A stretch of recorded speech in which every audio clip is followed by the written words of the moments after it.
Welcome to my blog दोस्तों। तो देखिए दोस्तों, हम किचन में आ चुके हैं। आप देख सकते हैं मेरे किचन का हाल कैसा है दोस्तों। और इधर आप देख रहे हैं, इसमें जो है सो हमने दूध उबाल रखे हैं। दूध उबाल रहे हैं देखिए दोस्तों ऐसे। और इधर जो है सो चाय बना रहे हैं हम। और हम पियेंगे, हमारे पापा जी पियेंगे और मम्मी पियेंगे दोस्तों।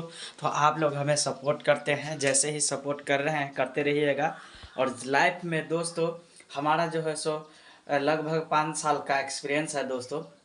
बहुत सारे चैनल हमने बनाए हैं। बहुत सारे चैनल पर जो है सो दोस्तों टेक कैटेगरीज का वीडियो बनाए, डांस का वीडियो बनाए। बहुत सारे जो है सो हमने वीडियो बनाए, बनाते रहते हैं दोस्तों। बहुत सारा यूट्यूब पर चैनल भी है, मेरा 5-6 चैनल है दोस्तों। इस चैनल पर दोस्तों अलग अलग कैटेगरीज का हम वीडियोज बनाते रहते हैं। मगर अभी तक लिए 1 रुपया, एक चौबन्नी नहीं कमाए हैं। मगर आप लोग का बस प्यार मिलता रहा तो ज़रूर कमाएंगे। और ऐसे ही ब्लॉग को प्यार देते रहिएगा। तो चलिए नेक्स्ट